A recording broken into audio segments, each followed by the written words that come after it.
Okay, good afternoon everyone. No? It's 5:34 in the afternoon, okay? So, agaw pa tayo, no? Sa agaw tayo, paspasa, no? Kasi may ginawa po ako, okay? So, nauna, bago si Lord, no? Pero nandito na tayo kay Lord ngayon, no? Lord and the Spirit is here, okay? Your servant and the messenger and the Spirit is here, the Spirit of God, no? Live like Him, walk with Him, take your cross and follow Him, okay? So, let us pray all together, no? To those who celebrate their birthday, happy birthday. To those celebrate their wedding anniversary, happy anniversary. To those who's been left by someone, no, or love, stand still, steadfast, no. Don't be sad, don't be embrace too much lonely, because that is the true reality of life, no. To be save our mind and soul, okay? So tayo magsalo-salo, kumain ng mga banal at salita ng Diyos, okay? Yan po ang ating gawin, okay? So to those have sickness and illnesses, be with me. We will pray for you, okay? Lord God, once again, here I am again, Lord God, to fulfill my general compassionate service dedicated to you, and at the same time, I know you want me to spread to these other people, other brother and sister, okay? Family, heart, relatives, and friends, Lord God, whoever they are, wherever they are, Lord God, in our everyday life of living. I include each and every one, okay? All kind of nationality, all kind of religion, all kind of citizen, whether they're good or bad, from president to the lower civilian person, from rich to the poor. I include each and everyone in this daily bread with devotion, healing prayer, with Jesus calling, with the promised blessing. Lord, may you guide us, protect us, make us safe, healthy, strong with our loved ones. Lord, healing prayer, Lord God, healing prayer to the grandfather of Evangelist Weeb. May you touch his mind and heart, no? Save the Holy Ghost, Lord God. Save the Holy Ghost with your Holy Spirit together, Lord. I know, Lord God, money cannot do anything, no? Only a few times, only temporary, Lord God. But the important thing, Lord God, when we surrender our Holy Spirit to you, that is the best part in our life, Lord God. We know money can do something for temporary to live, but remember the important thing, Lord, to be with you in the right path, the right destiny, in the way, the truth, and the life, just to be there in your kingdom, paradise in heaven, with your Father's house, you as a Son Jesus, with the Holy Spirit in truly one God. Amen, amen. Lord, comfort all in the middle part, in the victim of ours. To you there's nothing too hard for you to do, there's nothing impossible to you, Lord God. Lord, protect all the good leader, no, from all over in the world, worldwide, nationwide, universal, Lord God. Protect all the godliness servant of your children of yours, Lord God. In your holy, mighty name, Jesus, amen and amen, okay? Yan po ang ating prayer, okay? Now, bako tayo sa ating daily bread, no? Ang ating daily bread, Psalm chapter 95, verse 6, Psalm chapter 139, verse 13 to 16, yung 95 natin, we're gonna read 6 to 10, no? Yung Romans chapter 12, verse 3 to 6, we're gonna read verse 3 to 7, okay?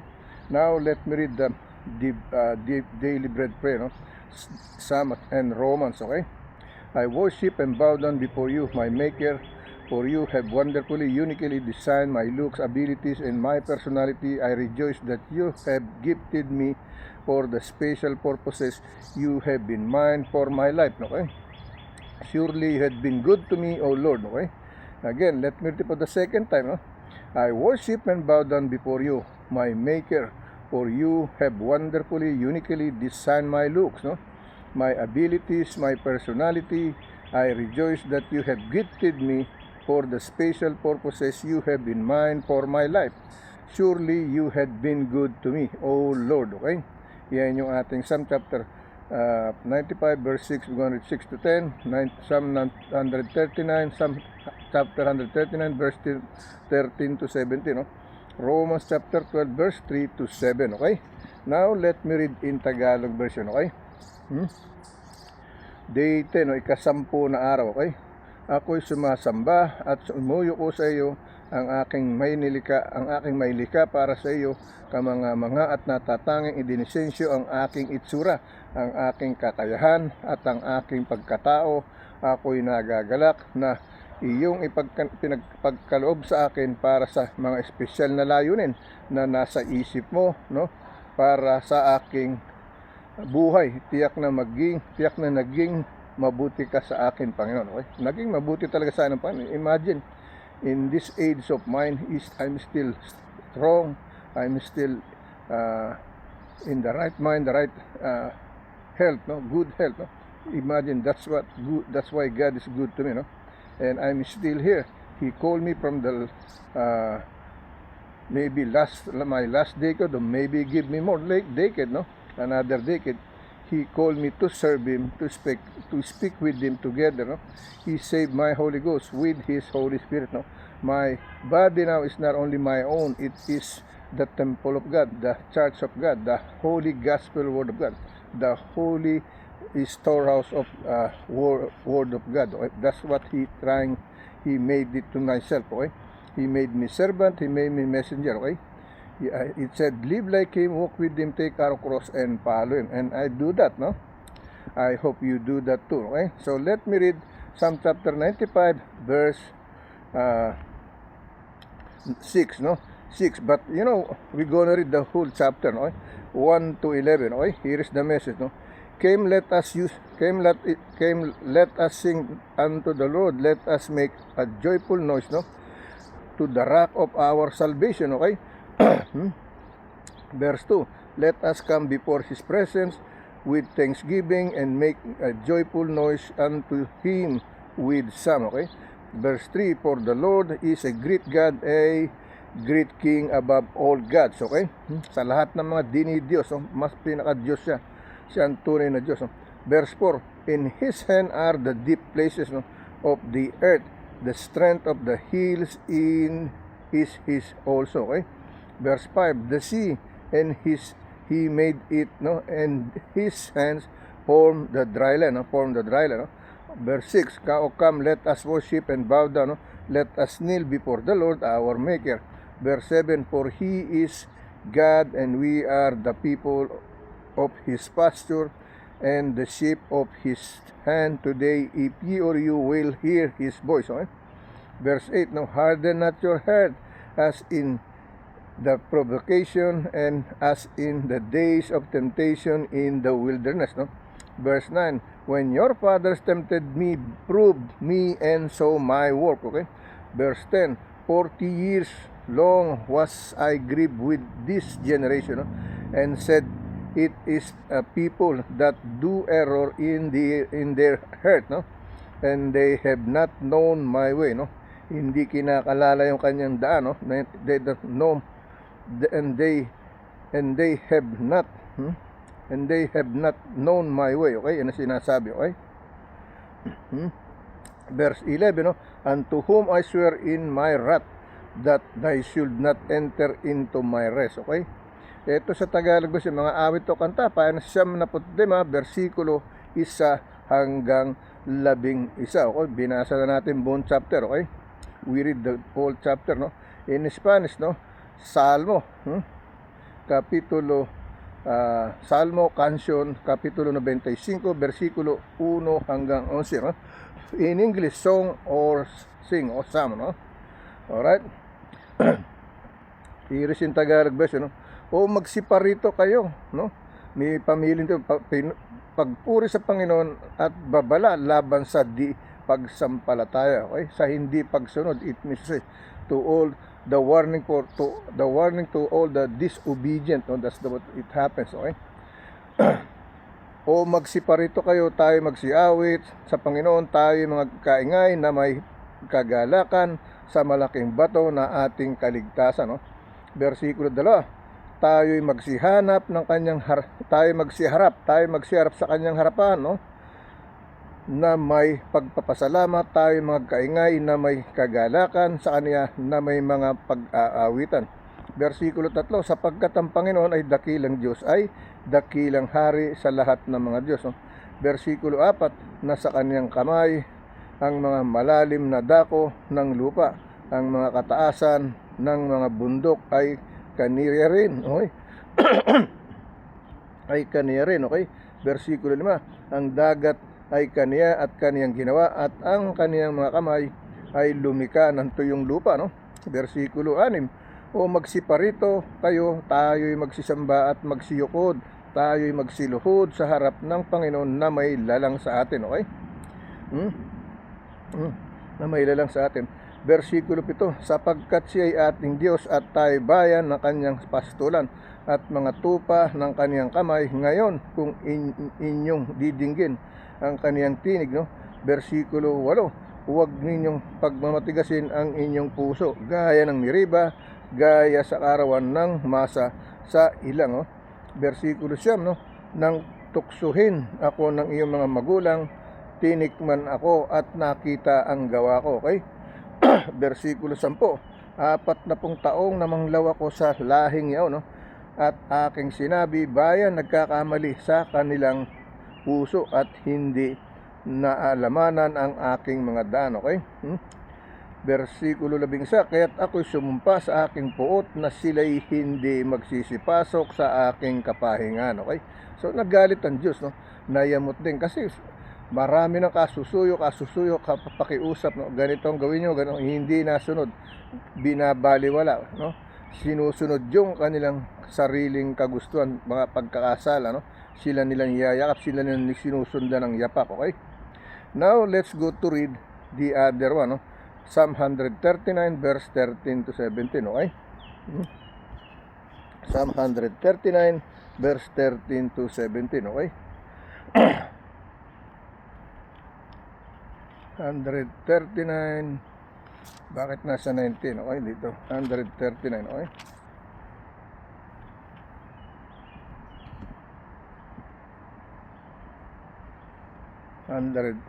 May 119 pa eh. Hindi pa yan, okay? May 119 tayo, 105. Kaya pala ganun, okay? Dito pa yan, hindi pa yan kasama. Dito tayo sa 130 na kasi daily bread tayo, okay? So, dito tayo sa ating, meron tayong Psalm na 119 pero 105, okay? So, hindi po yan ang daily bread natin, no? So, ang daily bread natin, Psalm 139 verse 13 to 17, okay? Here is the message, no? For thou hast possessed my reins and hast covered me in my mother's womb, okay? Verse 14, I will praise thee, for I am fearfully and wonderfully made. Marvelous are thy works, and that my soul knoweth right well, okay? Verse 15, my substance was not hid from thee when I was made in secret and curiously wrought in the lowest part of the earth, no?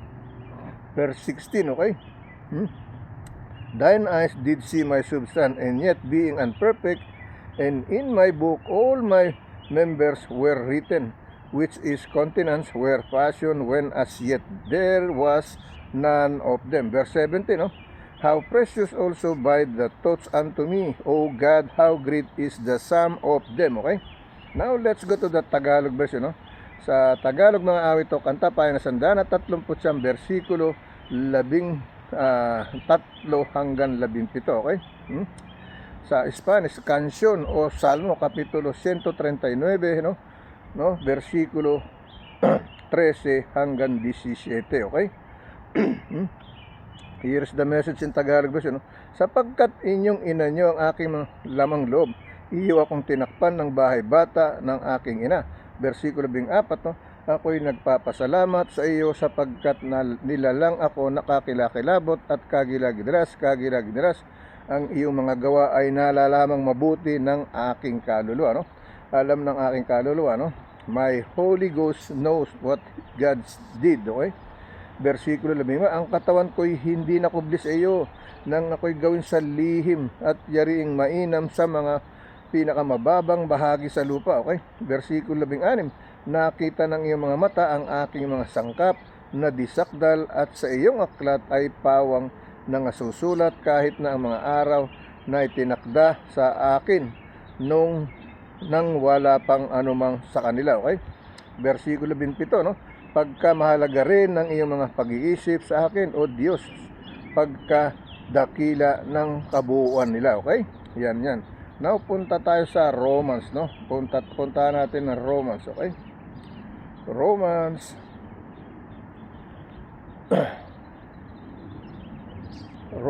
no? Romans chapter 12, okay? Ba't parang walang tanda ang Romans chapter 12 natin? Oho, wala nga tanda, no? Romans chapter 12, walang tanda ang ating Romans chapter 12, o baka yung tinanggal ko kanina. Wala, hindi ko natandaan, okay? It's okay, no? Romans chapter 12, verse 3 to 6, okay? Here is the message, no? For I say through the grace given unto me, that every man that is among you not to think of himself more highly than he ought to think, but to think soberly according as God hath dealt to every man the measure of faith. Okay, I want to say something about the how to praise the Lord God, no? Maraming pastor talagang nakikita ko hirap na hirap silang lumuhod, no? Pero sinabi doon sa Psalm, no, magsilundag, magsiluhod, magsiyukod, okay? Hindi nila gawa, parang nahihirapan sila. Pero may pastor ako nakikita, lumuluhod talaga, sumusunod talaga sa Bible, no? But they pretend they're really, pure, no? Pero hindi ko sila nakikita lumuluhod, no? Maaaring siguro hindi na pinapakita, no? Nahihiya silang makita lumuluhod, okay? Pero ako po sa gabi, lumuluhod talaga ako, okay? Nagdadasal ako, nananalangin ako bago ako pumunta sa aking higaan, okay? Nananalangin tayo, okay? At tayo paalala lang, okay? Lalo pat kay nagsisilbi sa Panginoon Diyos, no? Walang masamang magyumukod, lumuhod sa Panginoon, okay? Sa tunay na Panginoon, okay? Ito tayo sa ating Romans chapter 12 verse 3 to 7, okay? 3 to 7, no? For I say through the grace given unto me, to every man that is among you not to think of himself more highly than he ought to think, but to think soberly according as God dealt to every man the measure of faith. Okay? Kaya ako binabanggit yung no? Masyado nilang tinataas yung sarili na. Parang pakiramdam nila mas higit pa sila sa Panginoon, okay? Yan ang nangyayari, okay? Come here.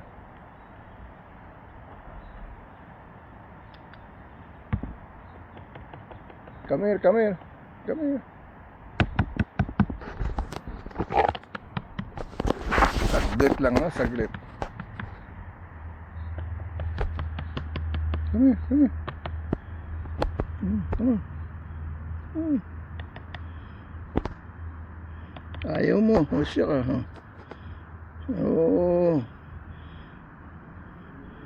Yun. Alright. Extra natin, okay? Alright, tuloy po tayo, no? Tuloy tayo, okay? Dito tayo sa ating verse 4, no? For as we have many members in one body, and all members have not the same office, no? Verse 5, so we being many are one body in Christ, and every one members one of the another, no? Verse 6, having the gifts differing according to the grace that is given to us, whether prophecy, let us prophesy according to the proportion of faith, no? Verse 7, okay? Or ministry, let us wait on our ministering, no? Or he that teacheth or teach on teaching, okay? Yan po nangyayari sa atin, no? Sa inyong aban lingkod, no? Okay? Ako po tinatawag ng iba, pastor. Sabi, huwag niyo ako tawagin pastor. Hindi po ako pastor.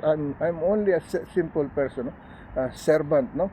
Messenger, that's it. Don't call me that, no? Sabi ko sa kanila, okay? Pero tinatawag pa rin nila ako. Ako po yung nagpapasalamat, no? At nararamdaman nyo ang ating ginagawa para sa inyo at hindi para lang sa aking sarili, okay? So, let me read in Tagalog version, no? Mga taga-Roma, pahina 12, versikulo 3 hanggang 7, no? Sapagkat sinabi ko, sa pamamagitan ng biyaya na sa akin ay binigay, no? Sa atin binigay, hindi lang sa akin, no? Na sa akin ay binigay sa bawat tao sa inyo, na huwag mag-isip sa kanyang sarili na totoong matayog, ano? Nasa senador, pakiramdam nila sila na. Presidente, pakiramdam nila sila na. Wala na silang katapusan. Masyado nilang tinataas ang kanilang sarili dahil namumuno sila, okay? Dahil binoto sila ng tao, pinayunan sila ng Diyos, pero anong ginawa nila sa pag-ayon ng tao, pag-ayon ng tao? So, nakikita ng inyong mga mata, no? Nakikita ng inyong mata, nararamdaman ng inyong puso, okay? Alright, sabi dito sa versikulo 3, no? Sapagkat sinabi sa pamamagitan ng biyaya sa akin binigay sa bawat tao sa inyo, na huwag mag-isip na sa kanyang sarili na totoong matayog, no?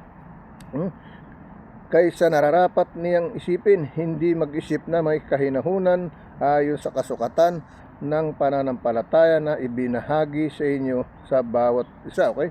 Versikulo 4, sapagkat kung paanong sa isang katawan ay mayroon tayong maraming mga sangkap at ang lahat ng mga sangkap ay hindi pare-pareho ang gawain. Okay?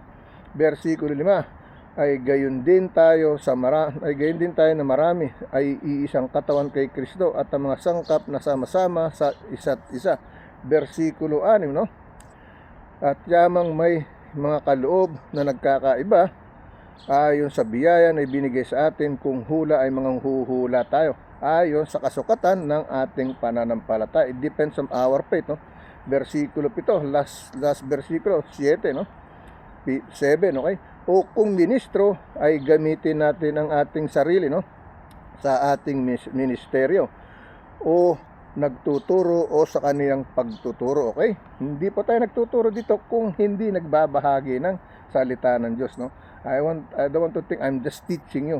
I'm here to spread, no, to let you know what is the gospel really, no? You know the gospel, but you don't open your book, you don't gathering together with one church or whatever. That's not enough, no? That's not enough to God. Okay, that's the way it is. Okay, alright, now let's go to the other scripture chapters. Makakaago pa tayo ng isa bago ko tumakbo kay Mrs. kasi oras na. Okay, or else i-hold ko to. Okay, para hindi masayang ang minuto. Okay, so dito tayo sa 2 King chapter 4 verse 6 to 10, no? 2 King chapter 4 verse 6 to 10, no? Here is the message, no? And it came to pass when the vessel were full, and she said unto her son, no, bring me yet a vessel, no? And he said unto her, there is not a vessel more, no? And the oil is stayed, no? Verse 7, no? Then she came and told the man of God, no? And he said, go sell the oil, no? And pay thy debt, and live thou and thy children of the rest. Okay, verse 8, no? Verse 8, and if I fell on a day that Elisha passed in Shonet, no, where was a great woman, and she constrained him to eat bread, no, and so it was that as he passed by, he turned in thither to eat bread. Okay, verse 9, no? And she said unto her, no, husband, behold, now I perceive that this is the holy man. Okay, the holy man of God, no, which passeth by us continually. Okay, verse 10. Okay,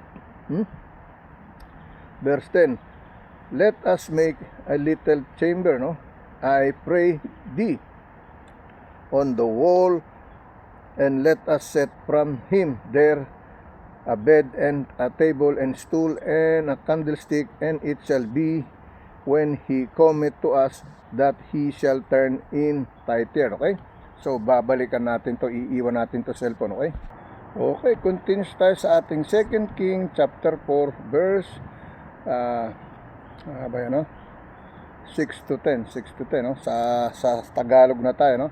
2 Mga Hari, pahina 4, versikulo 6 hanggang 10. Okay?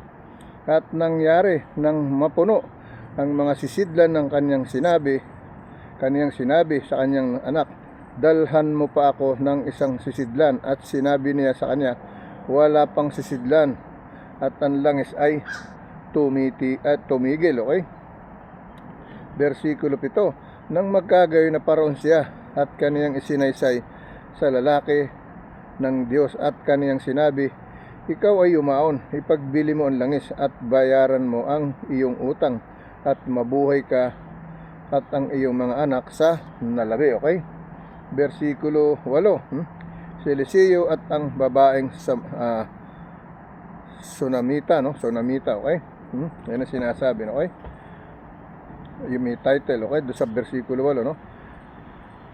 At nangyari isang araw si Eliseo ay nagdaan, no, sa Sunem na kinaroroonan ng isang dakilang babae at pinilit niya na kumain ng tinapay, no?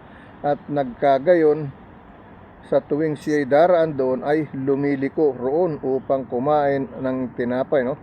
Versikulo 7, at sinabi niya sa kanyang asawa, narito ngayon ang aking nahalata na ito'y isang banal na lalaki ng Diyos, no? At nagdadaan sa ating palagi, okay? Versikulo 10, no? Isinasamo ko sa iyo na tayo gumawa ng isang maliit na sisidlan sa pader at ating ipaglalagay siya roon ng isang higaan at ang isang dulang at ang isang upuan at isang kandilero at mangyari pagka siya dumarating sa atin na siya papasok doon, okay? Yan ang ibig. So pinaggawa siya ng pahingahan, okay? Pag daw siya dumaan, napadaan kung saan man siya galing, ay makapagpahinga siya doon. So ganun ang ginagawa nung mga ito, okay, sa kanya, okay? Now let's go to the other scripture chapter and verse, no? Dito tayo sa ating Psalm ulit tayo, Psalm 119. Yan yung nabuksan natin kanina, di po ba? Psalm 119 verse 1, no? Psalm 119 verse 105 to 109, okay? 105, 109, okay? Thy word is a lamp unto my feet, no, and a light unto my path, no. Verse 106, no. And I have sworn, no, and I will perform it, that I will keep thy righteous judgment, no. Verse 107, I am afflicted very much, quicken me, O Lord, according to thy word, no. Verse 108, accept, I beseech thee, the freewill offerings of my mouth, O Lord, teach me thy judgment, okay? Verse 109, no? My soul is continually in my hand, yet do I not forget thy law. Yan ang sinasabi, no? So basahin natin sa Tagalog version, no? Tagalog version, mga awit o kanta, payo na 119, versikulo 105 hanggang 109, okay? 109, okay?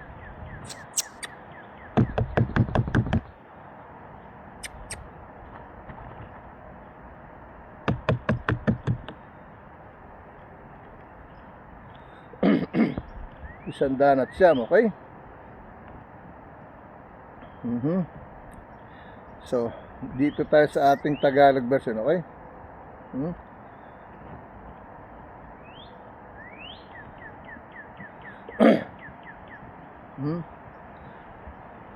Isandan at siyam, no? Ang kaluluwa ko'y laging nasa aking kamay, no? Gayon may hindi ko kinalilimutan ang kautusan mo, okay? Ang kaluluwa ko'y laging nasa aking kamay, gayon may hindi ko kinalilimutan ang kautusan mo, okay? Hindi niya tinatalikuran, ibig sabihin, okay? Now, let's go to read sa ating ibang scripture chapter and verse, no? Sa Spanish, no? Canción, Salmo, no? Versikulo 119, versikulo 105 hanggang 109, okay? Now, let's go to our Proverbs, no? Proverbs chapter 19, verse 23 to 27, okay? Proverbs chapter 19, verse 23 to 27, okay? 19, okay? Proverbs chapter 19, verse 23, hanggang ano lang pala, no? 23 to, okay, 23 to 27, no?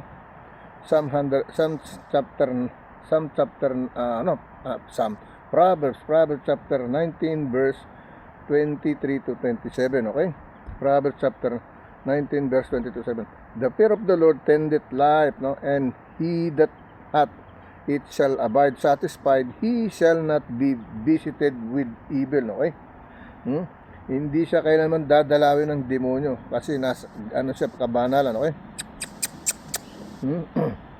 Verse 24, no? A slothful man hideth his hand in his bosom, no? And will not so much as bring it to his mouth again, okay? Verse 25, smite a scorner of the simple will, beware and reprove one that hath understanding, and he will understand knowledge, no? verse 26, no? He that wasteth his father, no, and casteth away his mother, no, it is a son that causeth shame, no, and bringeth reproach, no? Verse 27, cease, my son, to hear the instruction that causeth to error from the word of knowledge, no? From the words of knowledge, okay? Isama na natin yung 28 to 29, no? An ungodly witness is called judgment, and the mouth of the wicked devoureth iniquity, no? Verse 29, judgments are prepared for scorners, no? And the stripe for the back of fools, okay? Sa Tagalog version, mga kawika, no?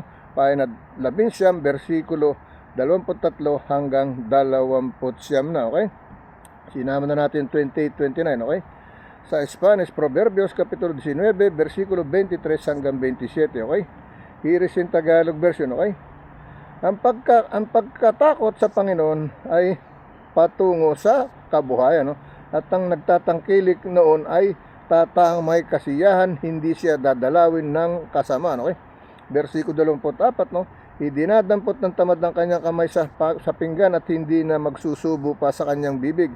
Uli, no? Versikulo 25, iyong saktan ang manglilibak at ang musmus ay mag-aaral ng kabaitan at iyong sawayin ang nag-uunawa at siya'y makauunawa ng kaalaman, okay?